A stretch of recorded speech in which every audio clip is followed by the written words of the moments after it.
Have you ever had a hard time visualizing how much meat and what kinds of meat you can expect from a whole grass-fed beef? Well, if you'll stay tuned, by the end of this video, you should have a very good idea of what to expect from a whole grass-fed beef. And I'm sure you realize that no two beef are exactly the same, but to give you a really good idea of what to expect, I'm going to show you us processing one of our grass-fed Angus beef, and it weighed 1,102 pounds live weight. Here we go. Okay, so this person had ordered the liver and the tongue that you see right there. There's the oxtail. And they also had ordered the heart, so we kept that for them. There's the heart. Now we're going to start taking this carcass apart, taking the chuck off.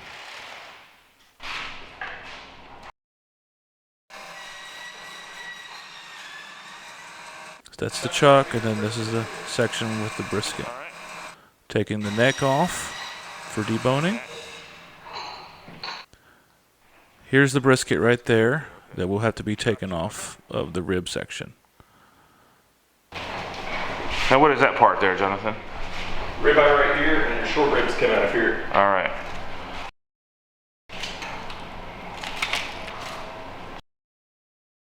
So right now we're taking the rib section off of the rib steaks.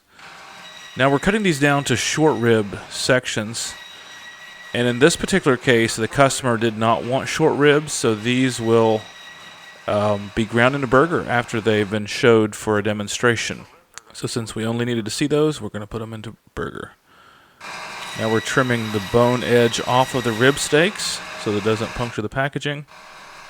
Trimming up the edge of the rib steak. Now these rib steaks, the customer ordered them 3/4 inch thick, so that's what we're doing here, 3/4 inch thick. If you hold one up for us here, there you can see it. You notice the meat is not a bright red. It's because it's just not been exposed to oxygen. When meat is exposed to oxygen, it turns a reddish color, but if it's not exposed to oxygen, it's more of a brown color. So that's what you see here. All right, we're going to chop up this oxtail now into packageable sizes. Now we're taking the chuck off the other side, just like we did on the first side. And then now the rib section, take off the second side just like we did on the first. And since we are not going to be saving the short ribs, we could just cut that section off and go debone it.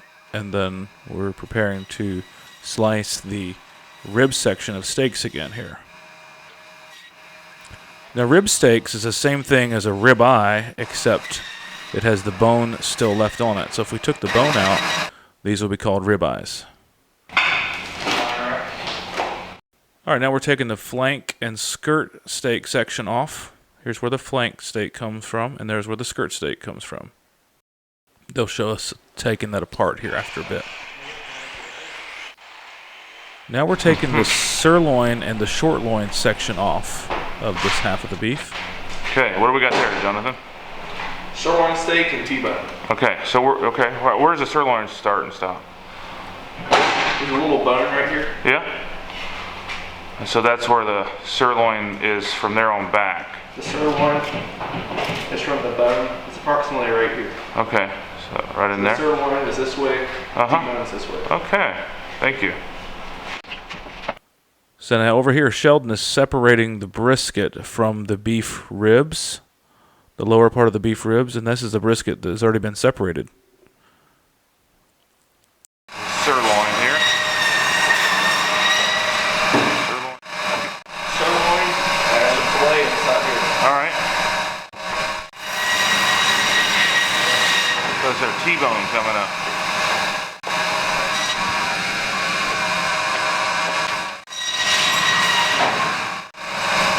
This is the short loin section, and the short loin is cut into T-bones. And here he's going to hold one up for us to look at. Now this probably would technically be a porterhouse, but we just call them all T-bones. It's easier for labeling that way to call them all T-bones. There's another video that you can watch to see the difference between a T-bone and a porterhouse. You make me nervous, Jonathan. So what's left on that piece that's hanging there? Sirloin roast is on the front here. Yep. Rump roast right here. Turn The rest of it usually gets turned into cube steaks around Okay, perfect. this section right here. Okay, so we're pulling off the sirloin tip roasts.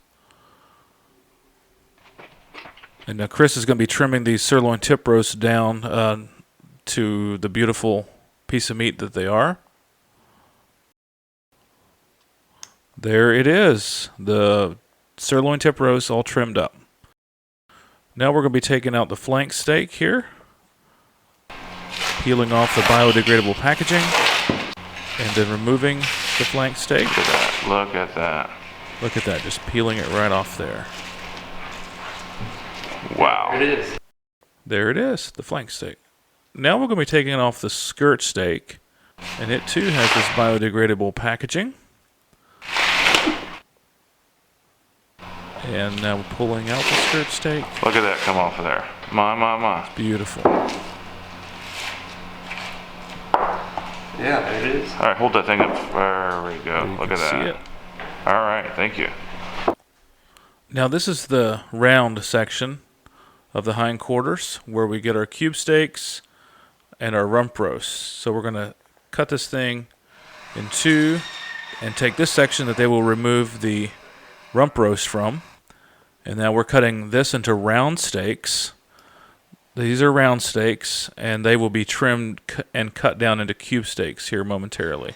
The rest of that will be deboned for burger. Now we're taking out the rump roast, trimming it down, pulling it out, and there it is.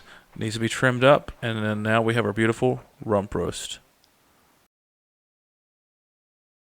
Over here we are with those round steaks that were cut out earlier. They're being cut down into size for cube steaks. Cut them into smaller sizes, and they will be running through the tenderizer shortly. Now the chuck has had the ribs removed, and now it's ready to cut into chuck roast. So first we're going to trim this section up a little bit to make a nice looking roast. And these roast sections are cut off in pretty long pieces. So after they're all cut off, we will end up cutting them in half. The part right here is actually for arm roast. This is the section where the arm roast would come from. And they would also come from this part of the front leg. There'll be more arm roast from that. But in this case, the customer wanted that ground into burger, so we're going to do what the customer wants. Now, back to the chuck roast. We're going to cut them into half, and that we try to have them about 3 pound each, average, ballpark. So there we are. We've cut those chuck roasts down, stacking them here with the other meats. Now here's the sirloin section we cut off earlier. The customer wanted this one boneless, so we're going to pull it apart here. This top part here was this. It would be the sirloin, and this is the fillet section right there. So he is going to pull that fillet out. Fillet is also referred to before it's sliced up as beef tenderloin. So he's pulling out this section of the beef tenderloin here. Wow, what a good one. That's a beautiful piece of meat. It's not yet trimmed, but it'll be trimmed up after a bit. Now, what's left is to pull out the top sirloin. When you say top sirloin, that indicates that it's boneless. So we're doing a top sirloin here. Looks like Sheldon's done this a time or two before. And there is the top sirloin ready for slicing. Now this is a whole brisket. A whole brisket is typically called a packer brisket. Most people do opt to have them cut in half for more manageable sized pieces. So we're going to go ahead and cut this one in half as the customer requested. Once it's cut in half, you have what's called the flat. This is the flat, and you can see why it's called the flat. And then you have what's left is the point, and you can see why it's called the point. Now we're going to go ahead and take that sirloin section, top sirloin section, and slice it up here on the bandsaw.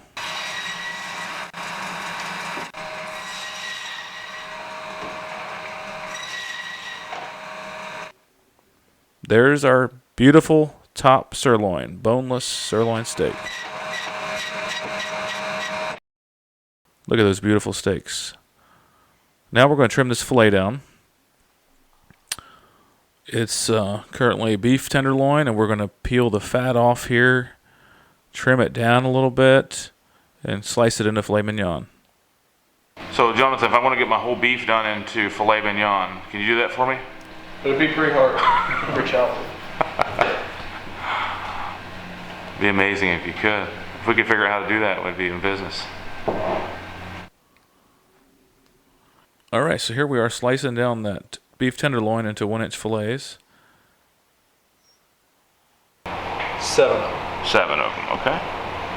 Okay, we've got these cube steaks cut down on the first half of the beef. And now we're running through the tenderizer here. We run them through twice. One way and then one the other way. Here's one that's not tenderized yet. We're going to tenderize it. Run it through one way, then the other way. And now here you have a tenderized cube steak. Looks more like a window screen almost. The trimmings that are left over after we do the cube steaks, we grind them into burger. Nothing gets wasted. So there you have the cube steaks from one side of the beef that are not yet tenderized. And now here they are tenderized. All right, here's the other side of that beef. We're doing the slicing the chuck up there. Here's the trims from the cube steaks that will be ground in a burger. We've still got some more deboning to do. Now we're finishing up the chuck. Now we're still deboning. We came in early to do this video, and now some more people are showing up, and so we're finishing up the deboning here before it goes into the grinder. And then over here we've got all our steaks that we've got completed. Starting off over here, we've got our bone-in rib steaks. Moving over to the T-bones, and then we've got our rump roast, and then flank steak, skirt steak. Moving over here is chuck roast, and these are sirloin tip roast, which will end up getting cut down a little smaller size yet. And then there's our briskets that are cut in half, points and flats. And then we've got our boneless top sirloin steaks here, our fillets here, and our cube steaks here. So if you pan out and see it all out there together, that is it right there. And now we'd like to go through and get some hard numbers on the steaks and roast and see how much they weighed and how many of them it yielded. All right, so this here is, what do we got, Jonathan? Top sirloin steak. This is this top sirloin boneless. How many of them are there? 18 pieces at 21.3 pounds of top sirloin steaks. Now we have our filet mignons. We have a total of 14 of them. 14 filet mignons, and the weight is 4.15 pounds. All right, what do we got here? Brisket. Here's our beef brisket. There's 2 flats and 2 points because each brisket was cut in half, so there's 4 pieces. And the total is 30.7 pounds. Next up is our sirloin tip roast. They need to be cut down. Now make 6 sections at 14.15 pounds. Flank steak. There's 2 of each of those at 3.2 pounds. And here you can get a better look at one there. There we go. There's 2 of them right there. And next is the skirt steaks. There's 2 of those per beef. They're weighed 5.7 pounds for both of them. Next is rump roast. There's 2 rump roasts on a beef, and it weighs 7.15 pounds. Next up is our T-bone steaks. There's 30 T-bones in this beef, and they weighed 25.8 pounds. Next up is the rib steaks. There ended up being 37 pieces, and weighed in at 35.05 pounds. Next up is the chuck roasts. We ended up with 23 pieces at 56 pounds, 56.7 pounds. Next is cube steaks. 80, grand total of 81. 81 pieces of cube steaks, and the weight was 17.95 pounds. All right, well, that's all our steaks and roast. We got the weight on those, and then they're finishing up the deboning operation here and are going to start grinding the burger here shortly. Here we're grinding the burger. Now the burger is all ground. It ended up making 4 totes worth of burger. So we're going to get a weight on it here after we get it stuffed into the chubs. Okay, here's the stuffer, and the burger is in the stuffer, being stuffed into our chubs. There is the stuffed burger. Okay, so we've got that entire beef processed, and now we're going to weigh the finished product and see what we got. Go ahead, let's weigh that first crate. Here's our burger. So we've got 42.95 pounds of burger. 66.6 pounds of burger on the second crate. Third crate, we've got 67.05 pounds. And then the last crate of burger made 67.4 pounds. So that's all of our burger. Now we've got steaks and roast. This crate here is not full, but weighs 35.2 pounds. More steaks and roasts, 58.1 pounds. This crate has 73.3 pounds. And lastly, we have more steaks and roast at 58.85 pounds. So there you have it. That's all of the burger, the steaks, and the roast from this 1,102 pound live weight Angus grass-fed beef. So this one here yielded 42%. And as we said in the beginning, every beef's different, and so there's no two beef going to be exactly the same, but that gives you an idea of what you can expect out of one of our grass-fed beef. So if you've been looking for locally raised, healthy, grass-fed Angus beef, look no further. Give us a call today, 606-787-7070. We hope to be speaking with you shortly.